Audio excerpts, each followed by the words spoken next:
Into the lobby, everybody. It's Laura here. I'm joined with Andy Hung, who is one of Australia's top players, top teachers, top people to run bridge holidays. What don't you do, Andy? Captained multiple Australian teams. He's captained teams I've been on. And Not perfect. Found bridge champion. So you were saying you've done some lessons online. Have you been playing much bridge online sort of during the lockdowns? Not too much, I suppose. I mean, I've played a little bit, but they're just, mainly with some friends, nothing too serious, just because my regular partner, Nabil Edgerton, who lives in Sydney, currently they're under an indefinite lockdown. He doesn't really play as well online. Like if you're playing like a serious tournament, I mean, he doesn't mind playing online, but he's not capable of playing near as 100% as he can if he plays face to face. So what he finds is that if he tries to play, if we play together, we're trying to play in a serious tournament or something online, he feels like it's a bit of a, I don't want to sound too negative, but he feels like it's a bit of like a waste of time just because he knows that he's going to make mistakes that he definitely would not make when playing face to face. Like he would maybe find this nice bid or nice play like in real life, but online he might just miss it completely and just go, oh, okay, well, like this doesn't feel like it's good practice. So, as a result, we haven't really been playing any sort of serious tournaments online, but, there have been some weekend congresses where we're just playing with some friends and just having a bit of fun. Yeah, nice. Do you think with Nabil, has he tried anything to sort of figure out why it is that he's not performing as well online? Do you think it's maybe distractions or concentration or visualizing? I think it's just probably just a bit of everything. Like obviously, everyone we're all different.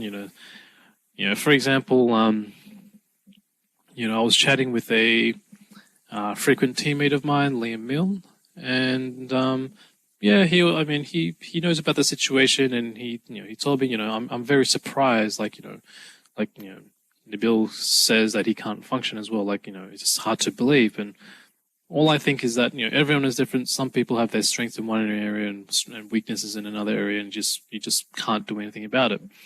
For Nabil, probably it's a bit of everything in terms of like distraction. Well, maybe not so much distraction. It's more like, I don't know how you put it, like maybe like the atmosphere of the play.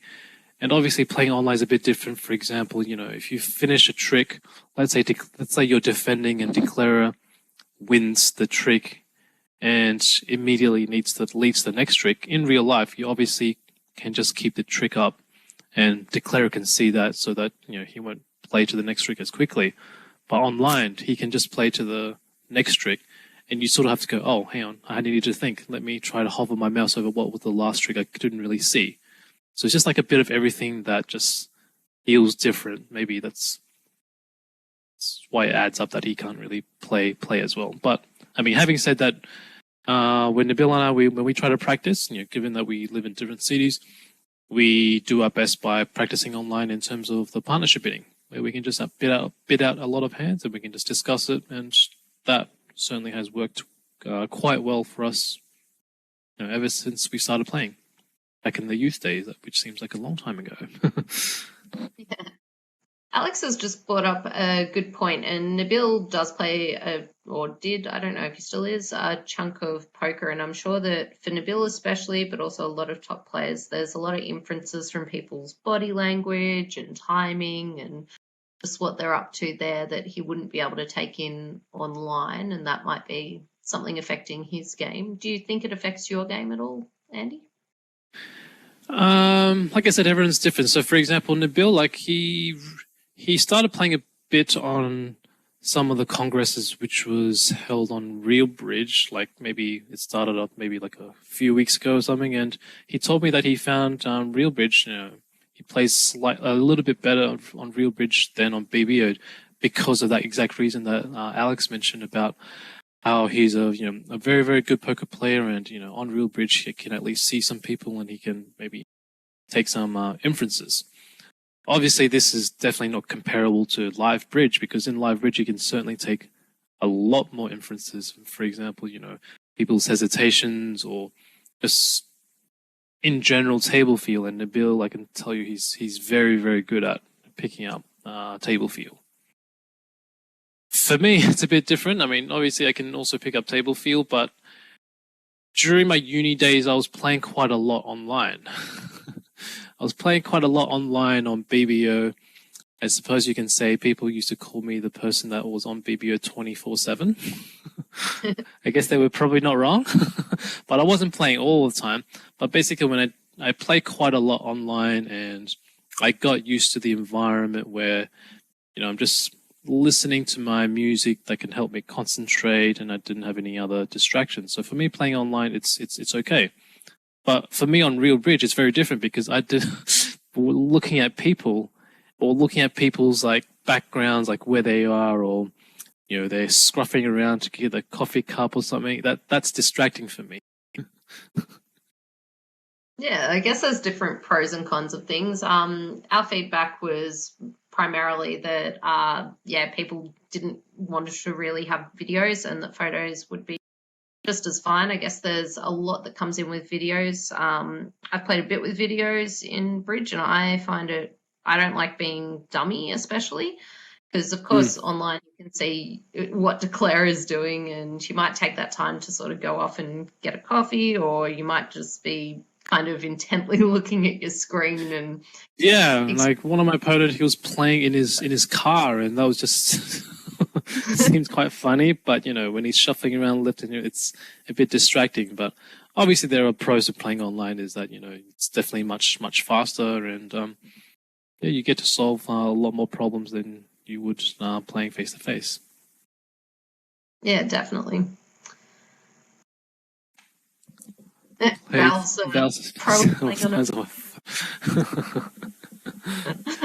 man. People don't understand. Sometimes players don't really understand the function of mute, and when they have background noises of a dog barking or kids yelling, can be quite frustrating. Yeah, different distractions in there, or even video lags as well, that kind of freeze in awkward sort of situations, or the video doesn't work, and then and it creates a worse experience. So what I normally do is I just try to listen to some music. I put everyone on mute, and I'm sure if someone asks a question, someone will just alert me, hey, is your mic on?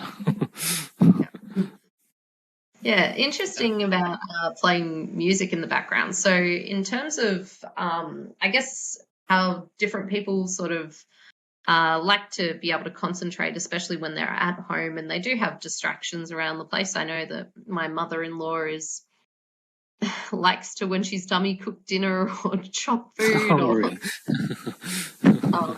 all sorts of different things that can be distracting. But I think you've got to find ways when you are playing online to kind of try to limit those, and a little bit less multitasking.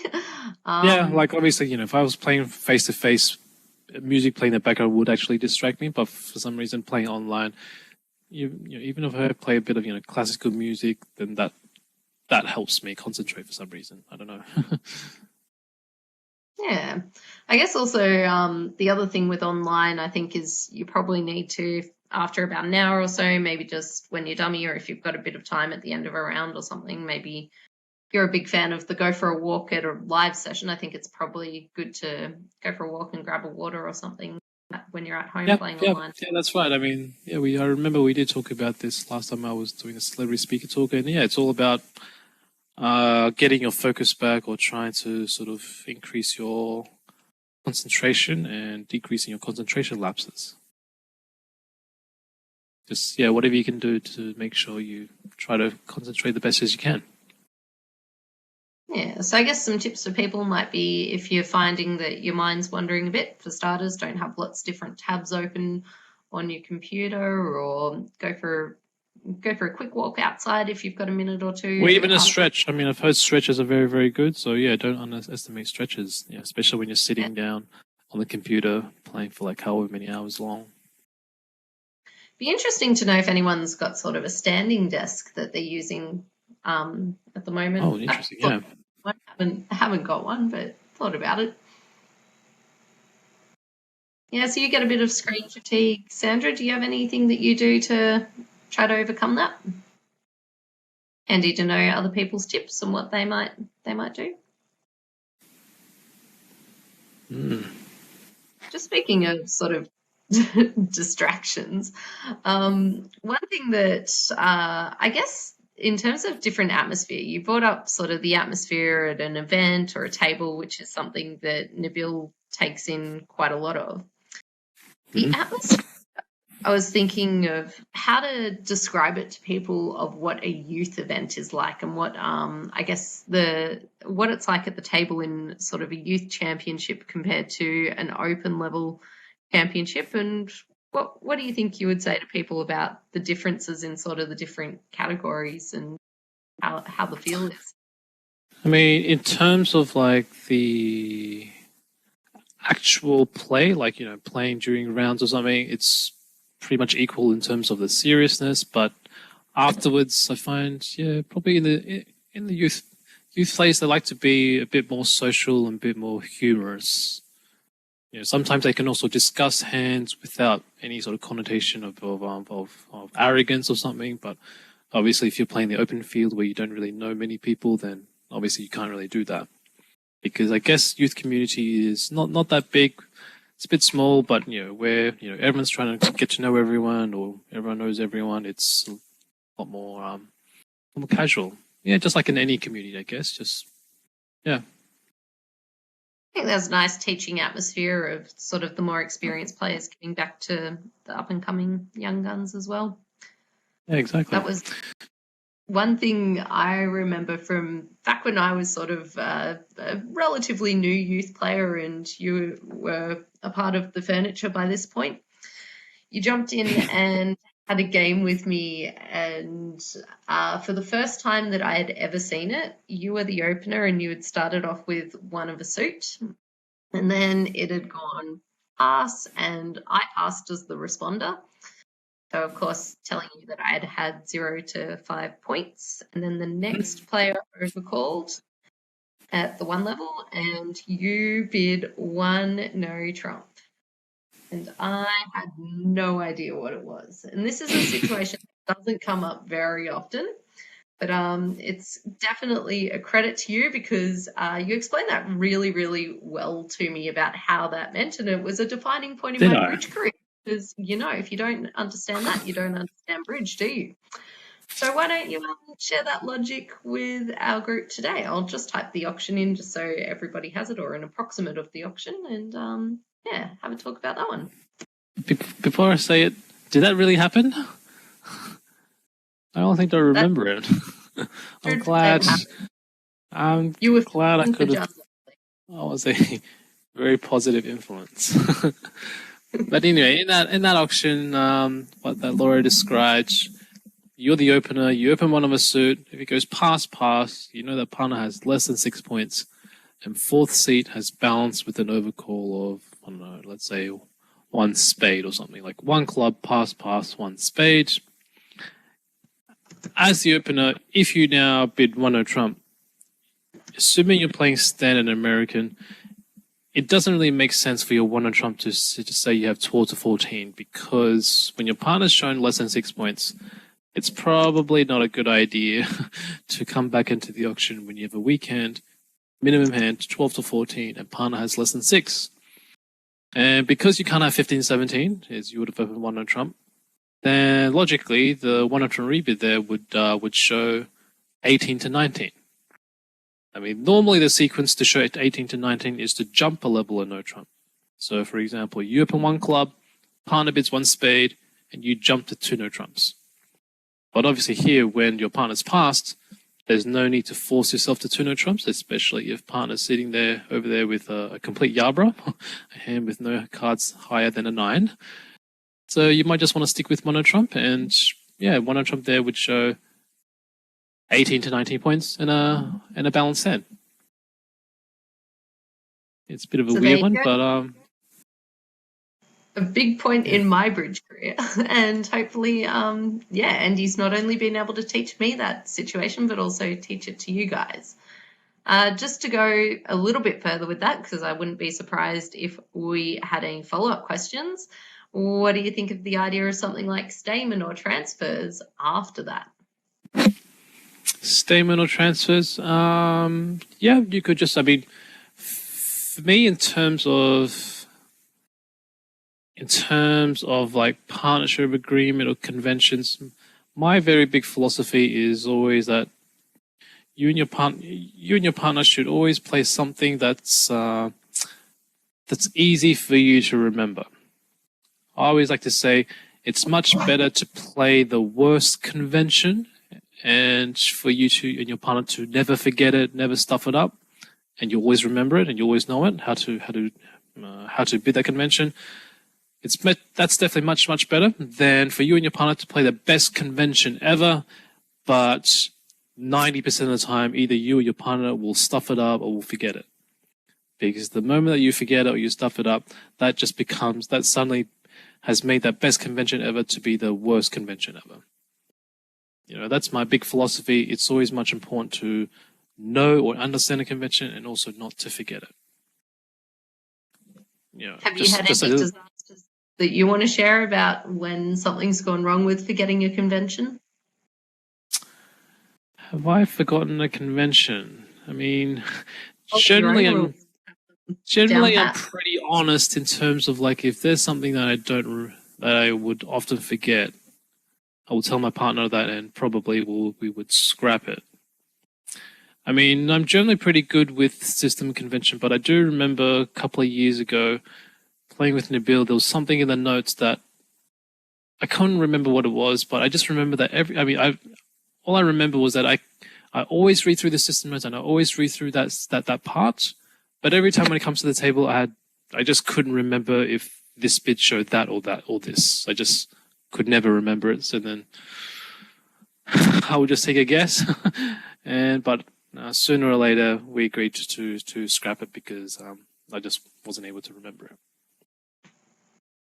I think that's also highlighting some of the things that people don't think about when they choose to learn a convention. It's kind of like you hear that someone around the club's playing a convention, or you just hear that, hey, if you played this convention in this situation, it would have solved the problem that you had. And yes, conventions do solve some problems, but they also create other problems. So I think I'm a big fan of whenever you're going into using a convention, I guess really understanding what you're giving up by using it. So the implications there, how much sort of the memory work is going to be a trade-off for the frequency that it actually comes up. So your potential gains versus the potential also risk of forgetting it. And if you do forget it, what are the implications? Is it going to be pretty dire, or is it going to be something like, for instance, fourth suit forcing? If you forget that, a lot of the time you land on your feet anyway. You might not play best contract, but it's pretty infrequent you'd have a fit in the fourth suit anyway. So you're probably going to land on sort of the right spot anyway. Yeah, that's generally my overall feel about conventions as well. I mean, they can be fun, obviously. It certainly can be quite fun to experiment with. I mean, if there's a particular convention you and partner want to try out, certainly go for it. I mean, there's always going to be a couple of stuff ups for the first few times, but if you find that there's more stuff ups, for the next 10 times, then that's probably a sign that says, all right, probably best not to play that convention. So what do you think? You get sort of 1 or 2 free passes of mucking up a convention, but if you muck it up any more than that? I reckon 3. 3 is the number to go to. Anything more than 3 times, yeah. One of the common ones that people stuff up when they do learn it is splinter bids. So if you don't know what splinters are, it's where you're showing your partner a fit in the suit that they've bid, but in the process, you're bidding a different suit, which you've got a singleton or a void on. And notoriously, a lot of people have stuff ups there. I know that I played in a Splinter at the 3 level and made my 9 tricks. That was great, except for the fact we were cold for 7-0. Have you had any of those situations, Andy? I do recall a convention that I stuffed up. This was quite a long time ago, back in the youth days, where my partner and I agreed to play a convention called Guess Them, whereby a spade on my right and I overcalled 3 clubs, and that supposedly showed 5 hearts and 5 diamonds. It's like a Michael's Cubit, but we show specific suits. A normal Michael's, 1 spade, 2 spades would show hearts and a minor, but we played 1 spade, 2 spades to show hearts and clubs, and 1 spade, 3 club overcall to show hearts and diamonds, which obviously sacrificed the ability to make a weak jump overcall 3 clubs. And one day on one board, I had a weak hand with long clubs, and I overcalled 3 clubs. And my partner alerts it, and I went, "Oh dear, I just forgotten this." And in the situation, when your partner alerts, you just pretend that you didn't hear your partner's alert, and you just continue bidding as you normally would. And it went past, and my partner jumped to 4 hearts, and I'm thinking, okay, great. Well, I only have 2 hearts, but I can't do anything about this because I'm pretending as if I overcall 3 clubs natural, and my partner jumped to 4 hearts to say I want to play there because I've got a bucket load of hearts. So I passed, obligingly. And eventually my partner made, I think, like 10 or 11 tricks. I was like, oh, okay. What did you have? He said, yeah, I've got long hearts. And I had a feeling you might have forgotten it. So I still landed on my feet. But after that, after that, I never forgot the convention since. Well, good to hear that you haven't forgotten that. We have had everybody whisked away to the table for the game. They go there 2 minutes before game time. But thanks, Andy, for joining us for the pre-game chat, and we'll see you after the session to go through some of the hands. Sounds good. Good luck, everyone. All right, enjoy. Bye for now.